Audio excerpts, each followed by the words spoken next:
Allez, sanctions immédiates tous les jours en direct sur Boursorama. La première interview 100% interactive. Nous sommes en direct, nous sommes sur Internet. Vous n'êtes plus de simples spectateurs, vous avez la main, vous êtes l'arbitre de cet entretien. Je vous demanderai dans quelques minutes si vous êtes ou pas convaincu par les propos qui sont tenus et portés par Jean-Claude Mailly. Bonjour. Bonjour. Merci d'être là avec nous, secrétaire général de Force ouvrière. Alors les derniers développements autour de la Grèce laissent craindre le pire. En 3 jours, on a eu une rupture des négociations entre la Grèce et ses créanciers. On a eu l'annonce d'un référendum surprise dont l'issue est on ne peut plus incertaine. La fermeture des banques grecques, un contrôle des capitaux. Est-ce que, sauf rebondissement, pour vous Jean-Claude Mailly, la Grèce se dirige tout droit vers la faillite et la sortie de la zone euro ? Non, j'espère que non. D'ailleurs, la question qui sera posée au référendum, c'est pas est-ce que vous voulez rester dans la zone euro ou pas, c'est est-ce que vous acceptez ou pas le plan proposé par les créanciers de la Grèce, ce qui n'est pas la même question. Tout en appelant à voter non. C'est curieux d'organiser un référendum non, en appelant à voter non quand on a un gouvernement. Oh, bon non, écoutez, à chaque fois qu'un gouvernement français a fait un référendum, à chaque fois il a donné sa version des choses. Il a appelé à voter oui ou à voter non. Rappelez-vous en 2005, quand il y a eu le référendum sur le traité constitutionnel, le gouvernement de l'époque s'était prononcé en faveur du oui, par exemple. Bon. Donc, mais je dis la question, c'est bien, est-ce que vous acceptez le plan des créanciers ou pas? Et là, le gouvernement grec dit non, on ne l'accepte pas. Mais c'est pas est-ce que vous sortez ou pas de la zone euro. Donc on n'en est pas encore là. Mais il faut bien comprendre que... Le défaut, c'est demain. Le défaut de paiement vis-à-vis du FMI, des 1,5 milliard, c'est demain. Moi, je regarde comme tout le monde les choses, pas impliqué directement dans le dossier, c'est évident, mais d'un côté, tout le monde dit que les négociations ne sont pas obligatoirement complètement terminées, pas forcément aujourd'hui, mais dans les jours à venir. Premier élément, il y a la Banque centrale qui accorde toujours de la liquidité. Vous saluez le choix de la BCE qui aurait pu dire « je coupe le robinet d'urgence aux banques grecques » et qui ne l'a pas fait, pour donner un petit peu de temps. Oui, mais en même temps, ils ne sont pas suicidaires. Je pense que si la Banque centrale avait dit on coupe le robinet, là c'était la faillite déclarée tout de suite. Donc ils mesurent aussi les conséquences de leurs décisions et ils font... Ça aurait été une perte colossale pour la BCE surtout. Oui, une perte colossale pour la BCE, mais aussi ils font fonction des statuts de la Banque centrale européenne. Toutes les marges de manœuvre, elles ne les ont pas comme là la Fed ou la banque japonaise. Bon. Donc il y a ça. J'écoute Madame Lagarde qui ne ferme pas complètement la porte, qui est prête aussi à dire on peut regarder les choses sans dire quoi exactement. Donc, pour vous, un accord est encore possible d'ici au référendum de dimanche? Oui, c'est toujours tôt. Un accord, une négociation n'est jamais complètement, même quand les interlocuteurs disent c'est fini, ça peut continuer quand même. Il a eu raison, Alexis Tsipras, de dégainer l'arme du référendum? Écoutez, à un moment donné, quand vous êtes dans une... Il a été élu. Il a été élu par un vote démocratique. Il a pris des engagements. Alors, on dirait que ce n'est pas la première fois qu'un élu prend des engagements qu'il ne tient pas. On connaît ça, y compris en France. Oui, y compris chez nous. Y compris sur les traités européens, par exemple. Bon, à partir de ce moment-là, déjà, il a mis de l'eau dans son vin, si j'ai bien compris. Il a accepté certaines choses. Bon, à un moment donné, ils arrivent à une situation de blocage. Et l'un des éléments du blocage, enfin, il y en a 3, si j'ai bien compris. Il y a la TVA, le niveau de TVA. C'est vrai qu'un TVA à 23% sur le tourisme, qui est une des activités principales, ça peut pénaliser l'activité économique de la Grèce. Il y a la question des retraites, qui est et puis après, il y a l'étalement de la dette. Enfin, écoutez, tout le monde sait bien que dans tous les cas de figure, la Grèce ne pourra jamais rembourser intégralement tout. Ou en tous les cas, il faut au minimum qu'il y ait un étalement plus important. Donc, il a ses considérations. Vous demandez une réduction de la dette publique grecque? À un moment donné, il faudra bien qu'il y ait ou un étalement ou une réduction, mais on ne pourra pas... C'est le contribuable français qui paiera indirectement. Oui, enfin, écoutez, non, mais à un moment donné, moi, je pense qu'on va être obligé de réviser les statuts, pas simplement les statuts de la BCE, mais aussi les traités européens. On voit bien en même temps que la manière dont l'Europe fonctionne aujourd'hui, il y a des bugs. D'une manière ou d'une autre, ça peut être des bugs monétaires, des bugs financiers ou des bugs sociaux. Et là, on est dans une période de bugs. Je rappelle quand même que, et moi, je pense qu'il faut que la Grèce reste dans la zone euro, c'est clair, mais quand elle y est rentrée, les chiffres avaient été trafiqués par Goldman Sachs. Moi, je n'oublie pas ce genre d'opération non plus. Donc, et c'est pas logique de dire c'est aux Grecs de payer, en tous les cas au peuple grec. Il y a un tiers de la population grecque qui n'a plus accès à l'assurance maladie aujourd'hui, par exemple, donc qui ne peut plus se soigner.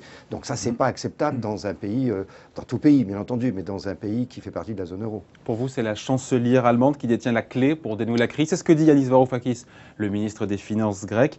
Est-ce que vous demandez indirectement, vous demandez à François Hollande de faire pression sur Angela Merkel pour qu'elle lâche un petit peu? J'espère qu'elle qu'il lâche le du fait, lest? même si on ne s'en rend pas bien compte, mais j'espère que le président de la République fait pression, parce que c'est vrai que les Allemands ont une position historiquement dure sur ce dossier, y compris pour des raisons de politique interne d'ailleurs.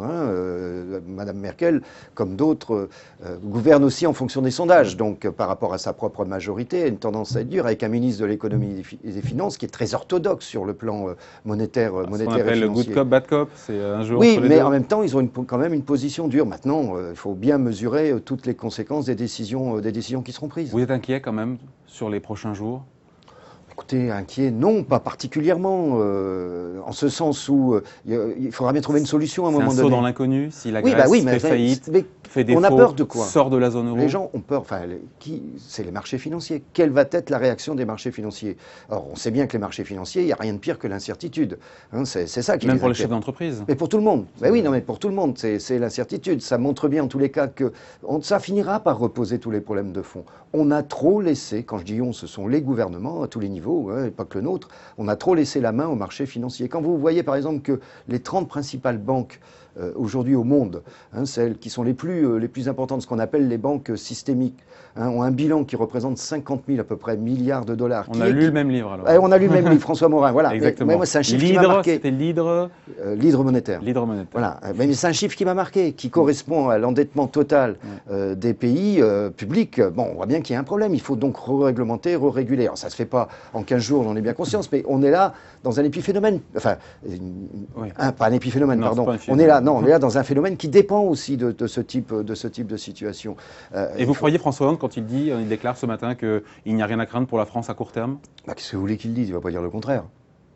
Enfin, vous le croyez? Si un chef d'État, peut-être on n'est plus dans la situation de 2012, ça c'est vrai, au moment où les premiers problèmes, donc il y a des décisions qui ont été prises, y compris au niveau européen, il y a des pare-feux, etc. Maintenant, il y a un petit côté saut dans l'inconnu quand même, puisqu'on ne sait pas quelles seront les réactions des uns et des autres, est-ce qu'il peut y avoir contagion ou pas. Et puis la France est exposée à hauteur de 60 milliards d'euros. Oui, bien sûr qu'elle était... beaucoup d'argent. Oui, mais à un moment donné, il faudra bien quand même se reposer la question, je le dis, du rôle de la Banque centrale. Est-ce qu'elle peut intervenir directement et pas simplement sur le marché secondaire comme c'est pareil, vous savez.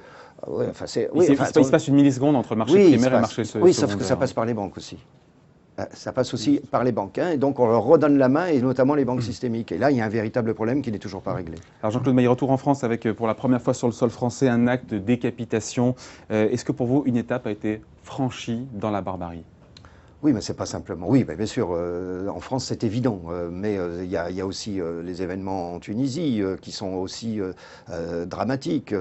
On n'a jamais vu de décapitation sur le sol français. Oui, non, mais bien sûr qu'on n'a jamais vu, sauf la guillotine. Mais pendant un autre temps. Oui, dans un autre temps. Je suis d'accord. Mais bien sûr que c'est un acte barbare. Comment voulez-vous? C'est affreux. C'est tout ce qu'on peut. Est-ce que l'enquête suit son cours? C'est l'apparence d'un acte terroriste. Est-ce que c'est vraiment un acte terroriste? J'en sais rien. Moi, je ne suis pas sur le terrain. Mais oui, mais en même temps, il y a toute cette dimension. Je ne sais plus qui disait, attention, dans tous ces événements, ce n'est pas obligatoirement uniquement religieux. Certes, il y a une dimension qui peut être une dimension religieuse radicale, c'est évidente, mais il n'y a pas uniquement ça. Il y a des jeunes qui vont à l'aventure, qui sont conditionnés, etc. Et on est dans une nébuleuse qui est effectivement difficile à maîtriser. Manuel Valls, le Premier ministre, a reconnu hier une guerre de civilisation. Est-ce qu'il a raison d'employer pour vous cette expression qui est plutôt le vocabulaire de la droite? Vous êtes gêné c'est même pas ou il a raison de nommer les choses? Je ne sais pas si c'est... Moi, je ne sais pas. Huntington parlait du choc des civilisations. Je ne pense pas que ce soit la bonne formule. Une guerre des civilisations, c'est pas aussi évident que ça. Il y a des dimensions de civilisation, mais il n'y a pas que ça. Il y a des dimensions économiques dans ces affaires-là aussi. Il y a des dimensions géopolitiques. Je pense que c'est un peu plus compliqué. Parce qu'il a nuancé ses propos en expliquant que ce n'était pas un choc Occident contre le monde musulman. C'était une guerre contre le fanatisme islamique. Il a nuancé les choses. Oui, vous n'auriez pas employé cette formule, vous? Non, ce n'est pas la formule qui me serait venue. C'est des actes de terrorisme, c'est évident, qui sont liés à toute une série d'événements, y compris d'ailleurs à des dimensions globales géopolitiques qu'on remonte à la guerre du Golfe, etc. Et tout ça est très imbriqué, en fait. Bon, il y aurait, nous a dit le Premier ministre, entre 10 000 et 15 000 salafistes sur le territoire et 2 000 Français militairement formés au djihad. Qu'est-ce qu'on fait pour les empêcher de passer à l'acte? Écoutez, franchement, moi, c'est pas ma spécialité. Je connais peu ces sujets-là. Je suis pas, quand je ne connais pas, je préfère me taire parce que je ne suis pas compétent sur ces choses-là. On dit qu'en tout cas le principal suspect serait proche de la mouvance salafiste. Est-ce qu'il faut, selon vous, et après on passera à autre chose, fermer les mosquées salafistes? Il y en a 90 qui sont aux mains de fondamentalistes. C'est ce qu'a fait le gouvernement tunisien, juste après l'attentat de Sousse. Écoutez, la question peut se poser, mais moi, franchement, je ne connais pas assez pour juger, etc. Moi, tout ce que je sais, c'est que nous sommes dans un pays laïque. Et ça, on y tient, c'est une des valeurs républicaines, et qu'il faut être strict sur le respect des valeurs de laïcité. Ce n'est pas simplement pour l'islam, c'est aussi pour toutes les religions. Je pense qu'il faut être très strict sur l'application de la laïcité. Bon, on va parler de la loi Macron, parce que vous l'avez accusé, j'ai lu ça dans une interview récemment, d'être une loi antisociale. Est-ce que, comme Pierre Laurent, vous pourriez dire que le gouvernement ne mène pas une politique de gauche, qu'il mène une politique ultralibérale? Ce sont les mots de Pierre Laurent. Il mène une politique néolibérale, oui, sur le plan de la politique néolibérale, ultralibérale, sur les mots, là. Oui, mais sur le plan économique, en tous les cas. Et comme je l'ai toujours dit, quand on fait du libéralisme économique, je dis bien libéralisme économique, comme on le fait en France ou ailleurs, ça se traduit toujours à un moment donné par une forme d'autoritarisme social. Et je pense en particulier par exemple, sur le plafonnement des dommages et intérêts en matière de prud'homme. Ah, vous êtes contre? Ah oui, bien sûr. Contre. Pour vous, c'est pas acceptable que ce soit le juge, que le juge n'ait plus son mot à dire, bien sûr. Finalement, sauf en cas de harcèlement et de discrimination. Oui, il y a ces cas de harcèlement et de discrimination notamment qui sont exclus, mais à la fois c'est un vieux débat, c'est une vieille revendication du patronat. Moi je me souviens que dans la négociation en 2008, on avait réussi à bloquer ça sur le marché du travail. C'est déjà une revendication du patronat. Et je maintiens qu'en plus c'est contraire à différents textes à la fois. C'est pas conforme au droit, c'est ce que vous dites? Ah oui. En tous les cas, oui, c'est à la fois la Convention 158 de l'Organisation internationale du travail, à des textes européens. Vous savez, l'Institut syndical européen, qui est l'institut de recherche auprès de la Confédération européenne des syndicats, à laquelle nous adhérons, vient de faire une étude sur les grandes réformes du travail dans les pays européens.